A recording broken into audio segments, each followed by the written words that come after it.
Welcome to another episode of movers and shakers. हमारे PM ji ने predict किया है कि इकोनॉमिक ग्रोथ अगले साल 6.3% होगी। 6 नहीं, 7 नहीं, 6.3%। आइए देखते हैं हमारे इकोनॉमिस्ट इस एग्जैक्ट फिगर पर पहुंचे तो पहुंचे कैसे। पहले तो गर्मा गर्म चर्चा होती है देश की इकोनॉमी के बारे में, उसके बाद कॉन्क्रीट प्लान्स बनते हैं, ग्राफ्स, चार्ट्स, कैलकुलेशंस जो कोई नहीं समझता। फिर सारा डेटा कंप्यूटर्स में फीड किया जाता है और उसके बाद इसे एनालाइज करके हेड ऑफिस में भेजा जाता है। और उसके बाद लेडीज एंड जेंटलमैन, हमारे देश का सबसे बड़ा एक्सपर्ट इन रिपोर्ट्स के जरिए सही और एग्जैक्ट फिगर पर पहुंचता है। So that's it, 6.3 ladies and gentleman, 6.3। अगले साल बहुत उन्नति होने वाली है, लेकिन आप अगले साल तक नहीं, सिर्फ कुछ पल रुकिए, क्योंकि हम वापस आ रहे हैं एक छोटे से ब्रेक के बाद। Tonight our guests are actor Ayub Khan and the youngest drummer of India, 12-year-old Darshan Doshi. But before I give a big round of applause for Shari and his rubber band.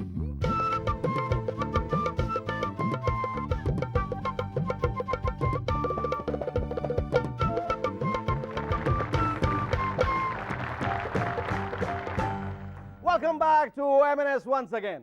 हमने कई गरीबों को बताया कि देश की अगले साल बहुत उन्नति होने वाली है, तो वो कहने लगे छोड़ो यार, गरीबी के कितने फायदे हैं शायद तुम जानते नहीं। कहने लगे कि आज की तारीख में इस देश में सिर्फ गरीब हैं जिन्हें एक्सटॉर्शन और खून की धमकियां नहीं मिलती हैं भाई लोगों से। वैसे बात पते की कही उन्होंने, एक्सटॉर्शन थ्रेट तो आजकल स्टेटस सिंबल बन गया है।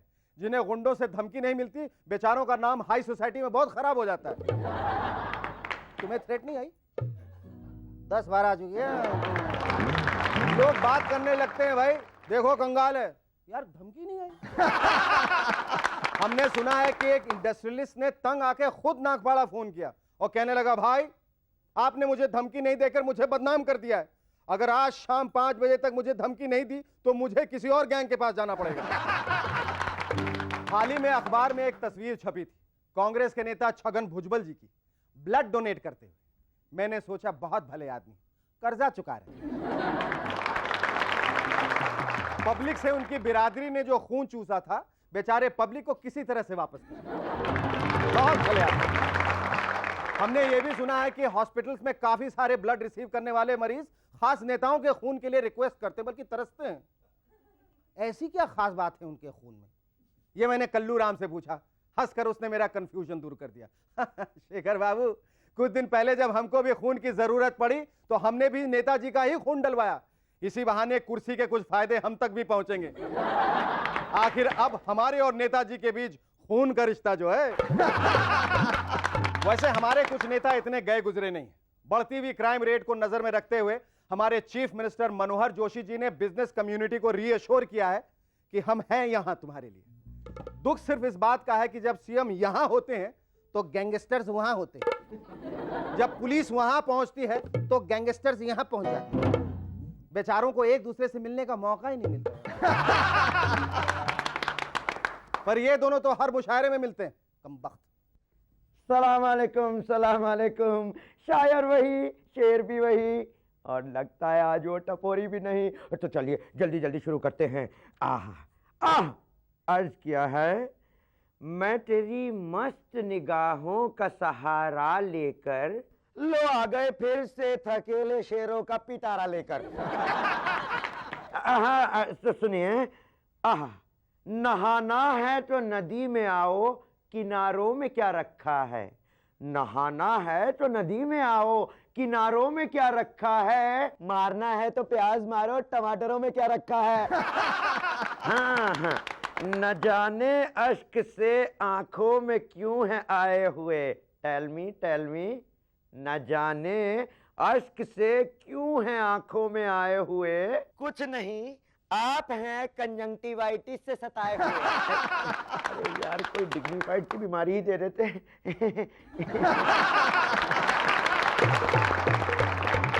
अरे फिर फंस गए ना उस्ताद, बहुत चालाक है ये नालायक। और तो और आजकल रेस्टोरेंट वाले भी चालाक हो गए। दाम नहीं बढ़ाते, दाम वही का वही, मगर प्लेट्स में खाना कम कर दिया है।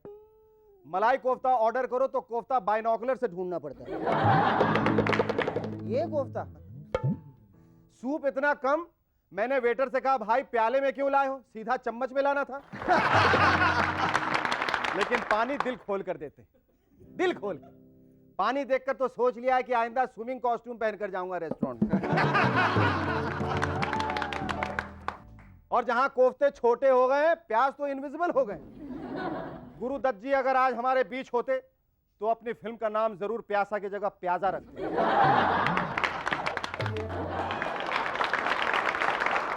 ये रखो और जाते वक्त मुझे दे देना। महंगा भाई। आजकल अखबारों में रोज किसी की हिट लिस्ट का मेंशन जरूर होता है। क्या ये वाकई हिट लिस्ट होती है? जी हां, हमने मूवर्स एंड शेकर्स के व्यूअर्स के लिए खास एक जाने माने गैंगस्टर से रिक्वेस्ट की अपनी लिस्ट दिखाने के लिए। आइए उनकी डायरी में उनकी हिट लिस्ट देखते हैं। तारीख 7 नवंबर 1998, 8:30 बजे बेटी को स्कूल छोड़कर आओ। 9 बजे स्कूल से लौटते समय साकी नाका के सिग्नल पर सेठ धनीराम को लुढ़का दो। 9:30 बजे बोरीवली वाले बिल्डर को फोन करके धमकी देनी है। 10 बजे कांदीवली वाले बिल्डर के साथ पिछले हफ्ते की धमकी पर फॉलो अप। 10:15 बजे नाश्ता चाय। नाश्ता चाय भी करते हैं भाई। हाँ। 1 बजे बेटी को स्कूल से पिकअप करो। कोई किडनैप करने लायक हो तो गाड़ी का नंबर नोट करो। 2:30 बजे सत्या का वीडियो खरीदकर डायलॉग याद करो। आप देख रहे हैं ना कितनी मेहनत का काम है। रिसेंटली एक इश्तिहार मैंने देखा, toothbrush with micro bristle technology. पहले तो मैं समझा किसी रॉकेट का ऐड है। टूथब्रश की रिसर्च का पैसा किसी और क्षेत्र में खर्चा जाता तो आज हमारा देश कहीं और होता। भविष्य का टूथब्रश कैसा होगा हमें आज बताएंगे भारत के brilliant toothbrush research scientist doctor Manjankar. Doctor Manjankar sahab, hello. भविष्य का टूथब्रश कैसा होगा? जिस तरह हमारी बेवकूफ कंपनियां रिसर्च कर रही है, हो सकता है भविष्य के टूथब्रश से आप ईमेल भी भेज सके। अच्छा जी। अच्छा, क्या ऐसा ब्रश नहीं बनाया जा सकता जिससे हमारे नेता अपने दांत और अपना मुंह साफ कर सके? No no no no no, impossible impossible. वो सब छोड़िए डॉक्टर मंजनकर, और ये बताइए कि इतनी तरक्की के बावजूद हमारा देश आज तक चांद पर रॉकेट क्यों नहीं भेज सका? एक्चुअली 1968 में जो रॉकेट चांद पर पहुंचा था वो इंडियन था। अच्छा जी हाँ, लेकिन अमेरिकन्स ने हमारे पियोन्स को पैसे खिलाकर झंडे चेंज कर दिए। अरे आपको मालूम नहीं? मगर आप इन फोटोग्राफ को देखकर साफ मालूम कर सकते हैं कि चांद पर पहुंचने वाली पहली फैमिली, फर्स्ट फैमिली इंडियन है। हाँ हाँ, क्यों नहीं। और ये सब माइक्रो ब्रिसल टेक्नोलॉजी वाला टूथब्रश यूज करते होंगे, है ना मिस्टर, क्या नाम बताया आपने? डॉक्टर मंजनकर। अरे तो मैं क्या करूं, जाइए कोने में जाके मंजन कीजिए, जाइए। अरे जाइए। How I brush him aside.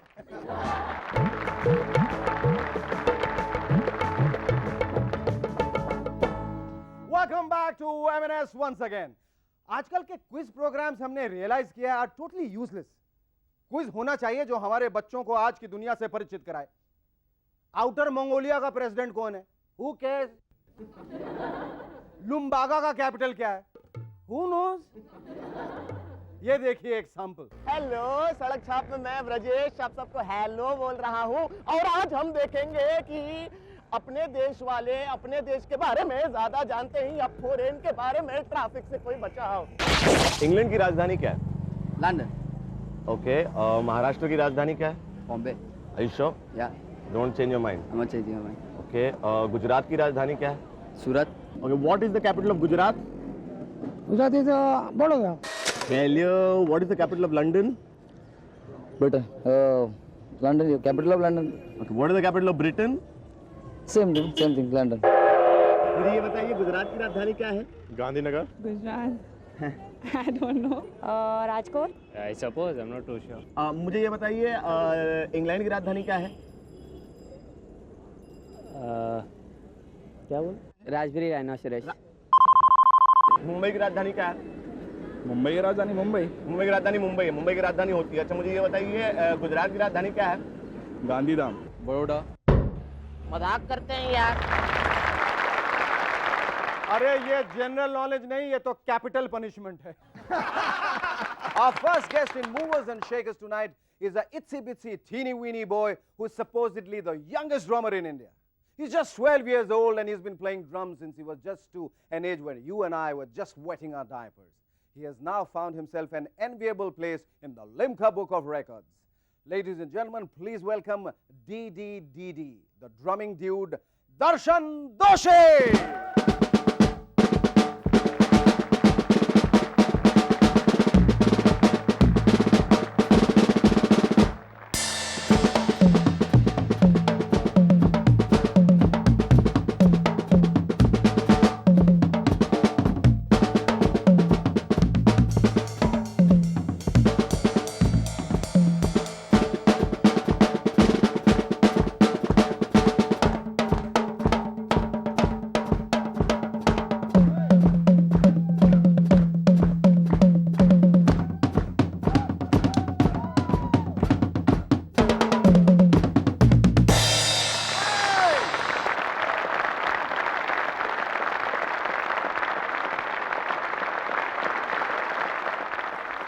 ये तुमने बहुत दर्शन जबरदस्त ड्रमिंग अभी की। एक अच्छे परफॉर्मेंस के बाद तुम्हें कैसा लगता है? You feel good. अच्छा, 2 साल की उम्र में तुमने ड्रमिंग शुरू की। 2 साल की उम्र में तो लोग, बच्चे जो हैं वो गिल्ली डंडा भी खेलना नहीं जानते ठीक से। तुमने ड्रम के स्टिक्स उठा लिए। किसने तुम्हें इंस्पायर किया? शिवमणि ने? मेरे पापा ने। पापा ने? पापा भी ड्रमर है?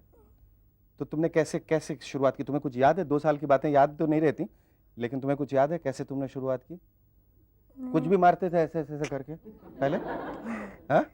मेरे पापा के प्रोग्राम पे रहता था, उधर देखता था सब, तो फिर होता था, फिर चालू किया बजाने का। अच्छा, पहले तो चेयर पे बजाता था। कुर्सी पे तुम बजाते थे? मतलब ड्रमिंग कुर्सी पे करते थे? I don't, thank you. अरे तुमने बजाया तो अच्छा खासा गा भी लिया। तुम फिर लिटिल वंडर्स में और लिटिल स्टार जो उसमें फिर कैसे चले गए? मेरे पापा का एक प्रोग्राम था, तो उधर कल्याण जी अंकल आए थे, तो उन्होंने उनको बोला कि उनको चाहिए कोई आर्टिस्ट, तो उन्होंने बोला मेरा बेटा बजाता, तो उनके घर पे लेके गए और उन्होंने बोला ये डेट ये तारीख में आ जाओ। तुम्हारा परफॉर्मेंस देखा कल्याण जी ने और एकदम आनंद जी हो गए। नहीं?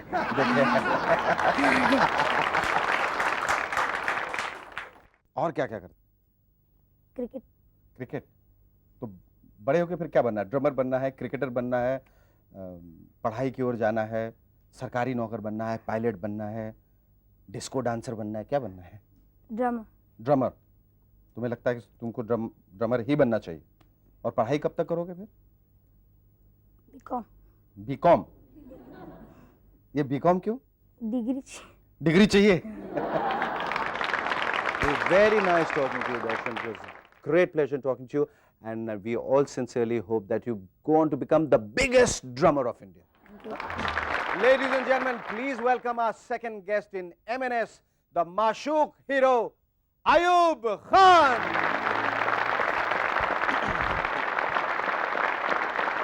Ayub साहब, आजकल आप क्या कर रहे हैं? कुछ नहीं। कुछ नहीं? That's a great preoccupation for any actor. हाँ जी, आजकल क्या कर रहे हो? Nothing. Because doing something is very dangerous. Very dangerous and very difficult also. Very difficult but more dangerous. Phone आ जाते हैं। ये बात भी सही। अच्छा, आप एक बहुत ही फिल्म इंडस्ट्री के प्रीमियर और इलस्ट्रियस परिवार से ताल्लुक रखते हैं। How did you manage to move out from the clutches of being a Khan? मैंने एक छत्र छाया थी ना दिलीप साहब की, नासिर साहब की, उससे निकाल कर एक अपना वजूद, अपनी आइडेंटिटी बनाना। अभी भी अपनी खुद का एक वजूद बनाने की कोशिश में लगा पड़ा हूँ। उम्मीद है कि जो कुछ भी हो एक छोटा मोटा नाम कमा लो अपने लिए। फिलहाल तो हमारे जो मॉडेस्टी आपको विरासत में मिली। हमारे जो अंकल हैं वो अल्लाह के फजल से इतने कामयाब और ग्रेट आर्टिस्ट हैं कि उनके चुंगल से निकलना नामुमकिन है। I don't think so that will ever be possible. तो फिर तुमने शादी इतनी जल्दी कैसे की? तुम्हें ऐसा लगा और एक्टरों के जैसे नहीं लगा बीवी छुपा के रखनी चाहिए या शादी देर से करनी चाहिए क्योंकि स्टारडम पे असर पड़ता है? वो बात सही है, मगर क्या है कि लोगों को स्टारडम की फिक्र थी, मुझे फिक्र थी कहीं बीवी ना भाग जाए मेरी किसी और के साथ। इससे पहले कि वो चली जाए मैं उनसे शादी कर लूं। तुमने जो फिल्म की सलामी उसमें तुमको बहुत मेहनत मशक्कत करनी पड़ी, बहुत 15 kg को लूज करना पड़ा, कोई जाके आर्मी में हेडक्वार्टर्स में जी जाके हाँ, ट्रेनिंग आई में गया था आई मैं, में, हाँ। Indian military academy. हाँ। तो वहाँ मुझे उनका कहना था कि if someone is portraying a character from the IMA, we would like it if he understands the rituals and whatever the आई में also probably stood for the Indian Mashuk Academy। तो वहाँ मैंने 2 महीने की ट्रेनिंग ली, अच्छा, और जो आप कह रहे हैं वो 9 दिन में उन्होंने मेरा 15 किलो घटा दिया। अब कहाँ जा रहे हो, किस तरफ तुम? मुझे खुद पता नहीं, ढूंढ रहा हूँ रास्ता। मगर मैं मृत्युदंड तुमने की जी हाँ, माधुरी के साथ, जी, प्रकाश जी, झा के जी, साथ। जी, हाउ जी। Was that experience? that was really a dream. It was something that I could not, I was wondering ये सच में हो रहा है कि नहीं हो रहा है, क्योंकि to work with the finest people is definitely a privilege. What is your wife's reaction towards you? How does she like you being an actor? उनको, क्योंकि ज्यादातर बीवियों का ये होता है, यार कुछ और बन जाते हैं, फिल्म एक्टर क्यों बन गए? हाँ, वो घड़ी घड़ी फिर एक्सक्यूज देते हो, ऐसा छूना डायरेक्टर ने कहा, ऐसा पकड़ना डायरेक्टर ने कहा। मैं नहीं चाहता था, मैं तो कह रहा था दूर रखो, मुझे करनी नहीं, ऐसे आपको मिलना है और ऐसे आपको किस करना, मैं नहीं चाहता कसम से। जाहिर है कि शुरुआत में उनको अच्छा नहीं लगा होगा। मुझे आई एम श्योर किसी वाइफ को ये पसंद नहीं होगा कि उनका शौहर किसी और के साथ भाव में लेके गाने गा रहे उनका शौहर का सलमा पे दिला है। तो but it took some time. अगर थोड़ी मैच्योरिटी हो तो समझ में आती है कि भाई this is your bread and butter, as long as you understand this is your bread and butter and your private life is something else. Absolutely. You don't make your professional life your private life. Keep earning the bread and keep buttering your wife. That's a good one. Yeah. अच्छा, इन फिल्मों में काम करने के बाद कभी outdoor shooting में कभी कुछ ऐसा हादसा हुआ है कि आउटडोर शूटिंग के वक्त कभी किसी ने गाने के वक्त या ऐसा कुछ बोल दिया हो जिससे मुझे याद आपको है, ये हमारी पहली पिक्चर माशूक के लिए हम लोग नैनीताल गए थे। तो वहाँ शूटिंग होती नहीं है ज़्यादातर, तो वो होती है लेकिन दूसरे किस्म की। दूसरी किस्म की शूटिंग। तो करीबन कुछ 10-15 साल के बाद कोई यूनिट वहाँ पहुँची थी, तो वहाँ सब लोग खुश हो गए थे कि हमारे यहाँ शूटिंग हो रही थी। तो वहाँ के जो यंग लड़के थे वो वहाँ आ गए, तो थोड़ी वो मस्ती करने लग गए। तो मस्ती की वजह से थोड़ा वहाँ लाइटमैन और उनमें झगड़ा सा हो गया, तो द सिचुएशन में टोटली आउट ऑफ हैंड। तो हमने कहा कि भैया आप यहाँ से भागो सबसे पहले भागो। भागते हैं। तो मुझे याद है कि मैं और आयशा जहाँ हम लोग शूटिंग कर रहे थे, उन्होंने कहा बस भागो, गाड़ी में जाके बैठ जाओ और निकल जाओ यहाँ से। तो पहले वो आयशा को लेके गए और मैं पीछे पीछे भाग रहा था, और हम लोग गए and Ayesha got into the van और उसने दरवाजा कर दिया and they drove off and they left me there. मुझे नहीं जाओ यार, कोई यार मुझे छोड़ो, मैं फिल्म का हीरो हूं यार, मुझे मत छोड़ो। फिर बाद में किसी मतलब नहीं, आयशा ने मुड़ के तो नहीं बोला हम हीरो बदलना चाहते हैं। तो फिर बाद में कोई लोकल थे वहाँ, उन्होंने मुझे गाड़ी में बिठा के फिर वो मतलब प्रोड्यूसर को भी ये पता नहीं था कि हीरो है कि नहीं साथ में। बाद में पहुंचे, भैया मैं भी था यार वहाँ। तौबा। तो दैट वाज वन एक्सपीरियंस। ऐसे तो बहुत काफ़ी एक्सपीरियंसेस होते रहते ये हैं। तो लड़कों के साथ। हाँ जी। लड़कियों के साथ कैसे एक्सपीरियंस? बीवी होती साथ में क्या एक्सपीरियंस होगा? हमेशा कभी ये कोशिश नहीं कि बीवी को छोड़ के नहीं जाओ? नहीं, हाँ, मेरी सर। हमेशा कोशिश यही रही कि बीवी साथ में रहे। अपनी ना? जी हाँ। So lovely talking to you. Thank you. Thank you. Thank you.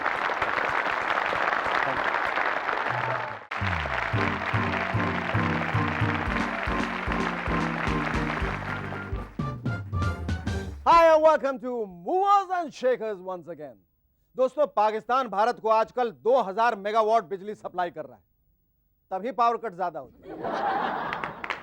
नहीं, हंसने की बात नहीं है, वो बात में बिजली काट देते हैं। तुमने हमारे बारे में ऐसा कहा, बिजली कट। तुमने ऐसा किया, बिजली कट। कश्मीर में शांति है, बिजली कट। उसने सिक्सर लगाया, बिजली कट। तो मैंने सोचा फोन लगाकर पता लगाते हैं वो लोग ऐसा क्यों करते हैं। पता है उन्होंने क्या बोला?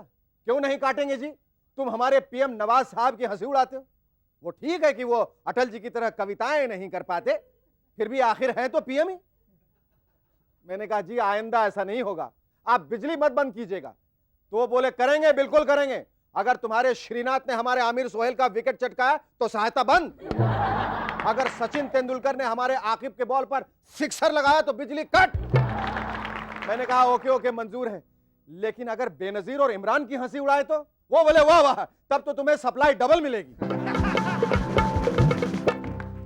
इसलिए भैया कि इससे पहले हम पर और बिजलियां गिरे, झट से लेते हैं एक ब्रेक। ब्रेक के बाद होंगे हमारे साथ मॉडल लीजा रे और MF Hussain. But before that, please give a big hand to Shari and his rubber band. Welcome back to movers and shakers. पिछले दिनों सुषमा स्वराज जी ने मुख्यमंत्री बनने के बाद रात में पुलिस स्टेशन का अचानक दौरा करना शुरू किया। इससे वहां के थानेदार नाराज हैं, लेकिन चोरों में प्रसन्नता की लहर दौड़ गई। दिल्ली चोर संगठन के अध्यक्ष ने via movers and shakers Sushma ji को बधाई देने के लिए एक बुके भिजवाया है और इसके साथ एक लेटर भी लिखा है। यह बुके भी चोरी करके भेजा होगा। लिखते हैं, सुषमा जी, आपके अचानक रात के दौरे से हमें आसानी हो गई। अब थानेदार रात भर थाने में ही ड्यूटी देता है और हम लोगों के घरों में। कृपया इसी तरह सहयोग बनाए रखें। धन्यवाद। शेखर कपूर के दफ्तर में पहले हीरो बनने के लिए स्ट्रगलर चक्कर काटते थे। आजकल उनके दफ्तर में बड़े बड़े नेता नजर आते हैं। वो इसलिए क्योंकि पहले शेखर ने फूलन देवी पर फिल्म बनाई, फिर क्वीन एलिजाबेथ पर, और आजकल वो मंडेला के ऊपर फिल्म बना रहे। लेकिन प्रॉब्लम स्क्रीन टेस्ट को लेकर हुई। जो भी हीरो के रोल के लिए आया वो 4 डायलॉग के बाद ही गिर गया। वो क्या करे, फिल्म ही 80 साल के मंडेला पर है।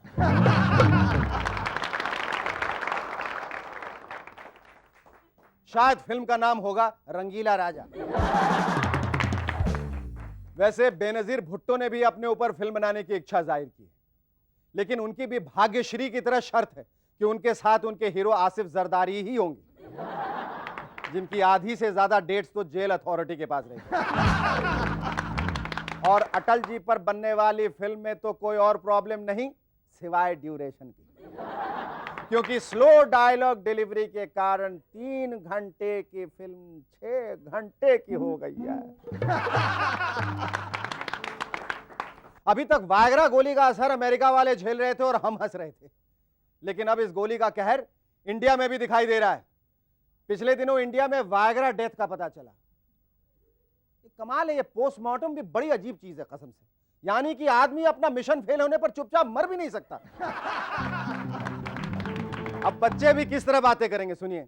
रामू कहेगा, ए तेरे को पता है मेरे दादाजी ने वॉर में सीने में 10 गोलियां खाई और शहीद हो गए। श्यामू कहेगा, यार तेरे दादाजी तो बड़े हिम्मत वाले निकले, मेरे दादाजी ने एक ही गोली खाई और हमेशा हंसने वाले सचिन तेंदुलकर अब मिनिस्ट्री फॉर टूरिज्म की ad campaign visit India year 1998 में नजर आएंगे।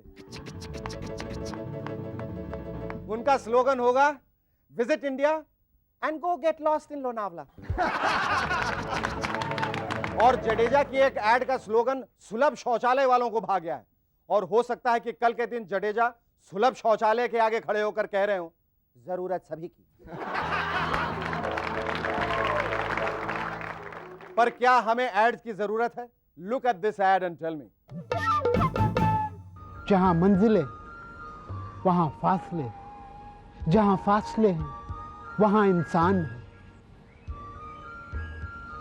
जहां इंसान है वहां कपड़े, जहां कपड़े हैं वहां कच्चा है, जहां कच्चा है वहां गंजी है, जहां गंजी है वहां मोजा है, जहां मोजा है वहां जूता है, जहां जूता है वहां शर्ट है, जहां शर्ट है वहां पैंट है,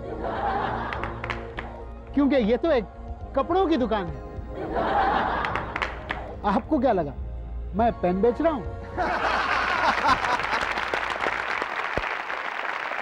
जहां लोग हैं वहां टीवी है, जहां टीवी है वहां सोनी है, जहां सोनी है वहां एमएनएस है, जहां एमएनएस है वहां हंसी है, जहां हंसी है वहां शेखर और सारी है, और हम दोनों आप लोगों के दिमाग पर भारी।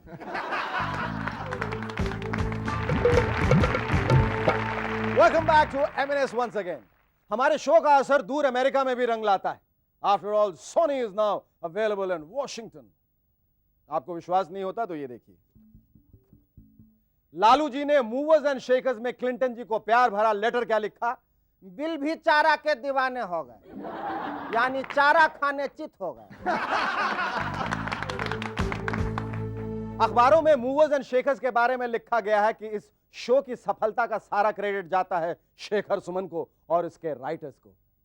अब आप लोग मेरा टैलेंट तो देख ही चुके हैं, जरा राइटर्स का टैलेंट भी देख लीजिए।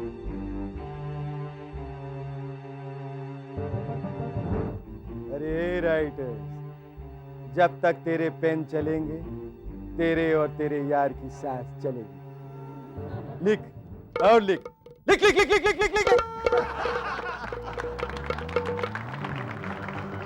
मूवर्स एंड शेकर्स में आज के हमारे पहले खास मेहमान एक ऐसी शख्सियत हैं जो नाम और काम दोनों से मकबूल हैं, वो जिन पर सारी दुनिया फिदा है और जो दुनिया की सारी हसीनाओं पे फिदा है।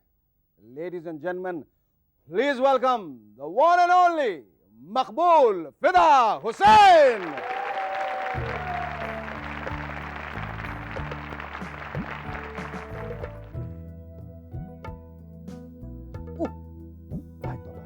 हुसैन साहब तो ये बैठे। सर नमस्कार। अरे बाप रे, इतनी सारी पेंटिंग, आज तो मेरी लॉटरी निकल गई। हैं? सारी? ये तो सिर्फ लकीर। कोई बात नहीं, हुसैन साहब की लकीर भी अपने आप में भारी भरकम पेंटिंग होती है। नहीं, जब तक उसके पास सिग्नेचर न होगी उसके कोई वैल्यू नहीं है। कोई बात नहीं सर, मैं लकीर का फकीर हूँ, मुझे मालूम है ना ये आपकी पेंटिंग है, मैं ऐसे बहुत संभाल के रखूंगा। Thank you. थोड़ा बचा तुम लूट लेना। Ladies and gentlemen, please welcome Mr. Maqbool Fida Hussain. Yeah. Hussain साहब, हमें ऐसा पता लगा है, बल्कि मुझे यूं कहना चाहिए कि एक राज पर से आज पर्दा उठा है। वो ये कि दुनिया का सारा ध्यान और सब लोगों का ध्यान आपके पैर की तरफ अक्सर रहता है। तो लोग कहते हैं कि आप नंगे पांव रहते हैं। मुझे ऐसा पता चला आप नंगे पांव नहीं रहते, ये जूता ही आपने ऐसा बनवाया वो जो पैर के जैसे दिखता है। इसमें कहां तक सच्चाई है? Super realism. Super realism. Painting से फिल्मों की तरफ कैसे आना हुआ आपका? गजगामनी जो बना रहे हैं। बल्कि ये कहना चाहिए कि मैं तो फिल्मों में आना चाहता था शुरू से। अच्छा। तो जब मौका ही नहीं मिल रहा था तो मैं, जैसे कहते हैं, हाशिया में अपने पेंटिंग किए जा रहा था और वो और सिर्फ इंतजार कर रहा था कि कब मौका मिले। उसमें मुझे 60 साल लग गए। 60 साल? उस 60 साल में 30 साल माधुरी को पैदा होके आने में लगे। अच्छा। हाँ। तो अब जाके वो शुक्र है, मतलब 30 साल के बाद ये ब्रेक मिलता तो फिर भी आप माधुरी को लेते?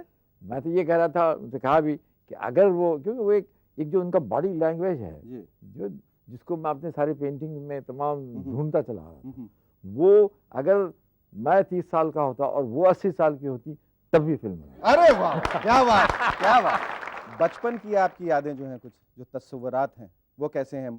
अब जब बॉम्बे जब आए जी, उस साल मैं 17-18 साल का था, ना कोई जान ना पहचान, क्योंकि घर से कहा मैंने कि मुझे बॉम्बे, मैं इंदौर में था। अच्छा। तो बोले वहाँ जाके कुछ करूँगा मैं, यहाँ क्या हो सकता है। यहाँ आया तो वो जो फॉकलैंड रोड के ऊपर एक सिनेमा होर्डिंग बनाया करते थे, वहाँ जाके मैं उनसे मैंने कुछ काम दीजिए। अब वो जब आर्ट की बात की तो बोले वो आपका जो मॉडर्न आर्ट यहाँ नहीं चलेगा। तो मैंने कहा अच्छा चलिए। तो उनके ब्रशेज रंग लगाते रहे और वहीं फुटपाथ पर था। एक वहाँ एक खिचड़ी का ढाबा था, वो उसका नाम ही था हुसैनी खिचड़ी वाला, प्ले हाउस के। वहाँ 5 पैसे में दाल और वो 5 पैसे में खिचड़ी, उसके ऊपर दाल या कड़ी मुफ्त। अच्छा। तो वो बनाते कि उसकी वो जो जिस ढाबे वाले की एक माँ थी, बोले ये मर जाएगी, बोले आप तो तस्वीरें अच्छी बनाते हैं, इसकी माँ की तस्वीर बना दो। एक कोने में बैठ के मैंने उसकी पेंटिंग बनाई। बोले उसकी माँ को नहीं मालूम थी, वो बनाई। तो मुझे 1 महीना 2 वक्त का खाना मुफ्त हो गया था। तो मेरे ख्याल से मैंने हज़ारों तस्वीरें बनाई, जो कि उसके दाम वो मिले बड़े बड़े, लेकिन उस हुसैनी खिचड़ी वाली की माँ का पोर्ट्रेट वो आज तक मेरे उसके अंदर, वो सबसे बड़ा हमारा काम है। अच्छा, माधुरी में आपने ऐसा क्या देखा? एक अजीब एक मिस्ट्री है जो हमारी इंडियन वुमनहुड के अंदर जो आती, जो शक्ति और वो जो डिग्निटी, जो पावर, वो मेरे ख्याल से आपको किसी मुल्क के वो औरतों में नहीं मिलेगा। अच्छा, ये जो खामखा की जो फिर जो बेवकूफ़ी भरी खबरें निकलती हैं और ये इश्क और ये वो, तो उससे कभी विचलित हुए आप? लोग बहुत कहने लगे थे, बड़े थे एक जगह सारे, जब भी प्रेस वाले मिले पहले वही क्वेश्चन करें। तो एक दफ़ा उनसे मैंने कहा देखिए आप ठहरिए सुनिए। तो उनको ये बताया था कि मेरी माँ का, मैं 1 साल था जब उनका देहांत हो गया था, लेकिन मैं पंढरपुर में पैदा हुआ था। तो मैं पंढरपुर 80 साल के बाद गया। तो 80 साल के बाद गया तो मैंने ये कहा कि वहाँ मैंने देखा कि मेरी माँ है वहाँ, लेकिन वो एक दीवार में छुप गई है और मुझे बड़े प्यार से दूर से देख रही है। और इसलिए कि जब वो मैं बहुत छोटा था तो वो उसके अंदर 1 साल का था, जब एक टोकरी में बैठ के कहीं चली गई होंगी, जब आया देखा तो वहाँ नहीं था, उन्होंने देखा नहीं, वो मैं नहीं था वहाँ, वही नंगे पैर उधर निकल के सारी दुनिया फिरता रहा। वो वहीं की खड़ी रही 28 साल की, और ये उनका बेटा 80 साल का हो गया, दुनिया नंगे पैर फिरता रहा। जब लौटा तो जब माँ ने देखा कि ये है तो दीवार से निकलते शर्मा रही थी, इसलिए कि वो कहती मैं 28 साल की माँ एक 80 साल के बेटे के सामने कैसे जाऊँ। तो आते शर्मा रही थी और समझ रही थी कि ये मैं जो माँ हूँ वो अधूरी रह गई हूँ, माँ अधूरी रह गई हूँ, इसलिए बेटा माँ अधूरी ट्रेन करता है। वाह वाह, माधुरी माधुरी। अच्छा, जाने से पहले एक संक्षिप्त छोटी सी बात गजगामिनी के बारे में, जो आप बना रहे हैं जो फिल्म, उसके बारे में जरा हमें संक्षिप्त में बता दें।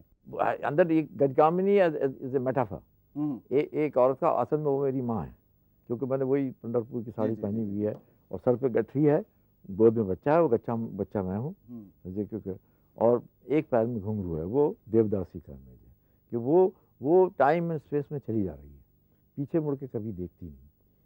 फिर उसके कई रोल हैं। माधुरी इस फिल्म के अंदर कोई पांच रोल कर रही है। सर, जाते जाते इस पर ऐसा कुछ नाम सहित सिग्नेचर के साथ, ताकि हम इसे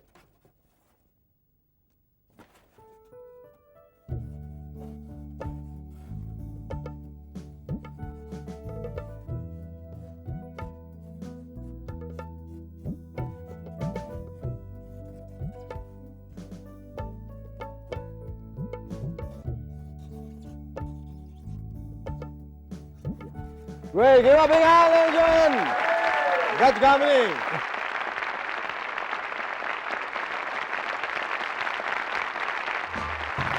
Our second guest in M&S tonight is the gorgeous Evita Kame, Bombay Dyeing Glad Rags model, the Afreen girl.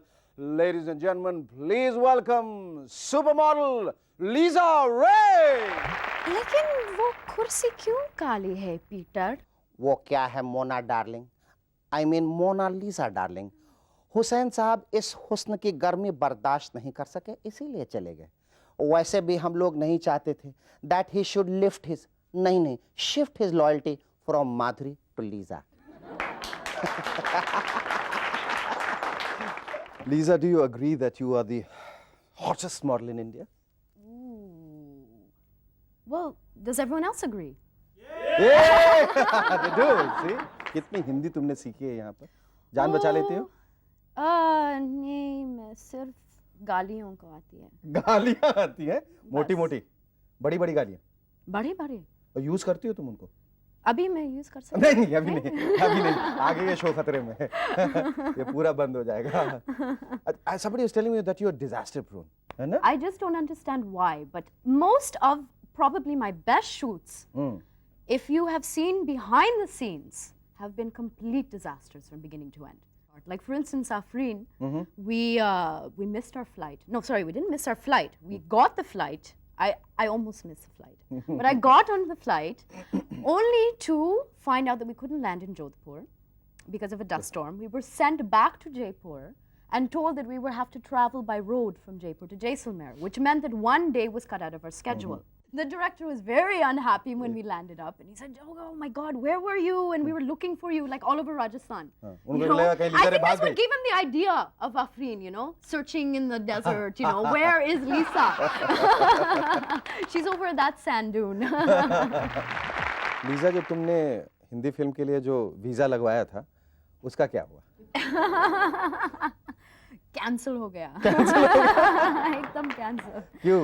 नहीं, it's been a very love-hate relationship.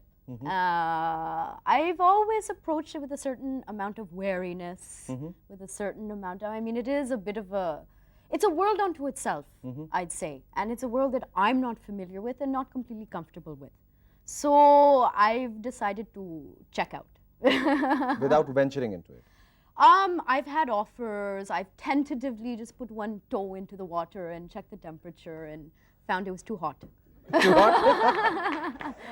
So no plans as such. No plans. That also brings me to the South Indian film which you have done, right? South Indian film. Who told? Who told? A lot of South Indian producers. what was your experience in working for that film? Actually, without being diplomatic, I had a great experience working in the South. It was great fun, very efficient. Everything that everyone had told me about the South was true. They were efficient, respectful, diligent, blah, blah, blah, blah. The only problem was I had a slight problem with the costumes. Costumes? क्या हुआ? Costume के साथ क्या? Well, first day, they handed me this lovely ekdam yellow sari, okay, for of course the rain sequence. Okay. So I took the sari from the dress designer and I took the choli, which of course was like nicely padded and could probably sit here next to me and hold a conversation. But I mean, like, I was prepared for that. That I was completely cool with. Then I was handed the petticoat. Okay. And then I was handed this pair of bright red lycra biking shorts. And I picked them up like this and I turned them around and there was 2 bums sewn into the back of them. And the bums, actually Shekhar could sit right here and hold a conversation with you. You don't need to put anybody into it. It's self-sufficient. Yeah, yeah. And you can keep calling them bum, bum, bum. So just for fun, I put it on.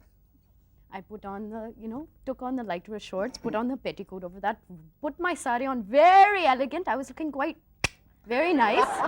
I stared right into the mirror, looking very nice straight on. But then when I turned sideways, you could put 1 tray onto my backside. And you can serve it like this. Aisa tha. Aisa? Aisa, pura. Jaisa ek idli. It was wonderful talking Thank to you so much. Thank you.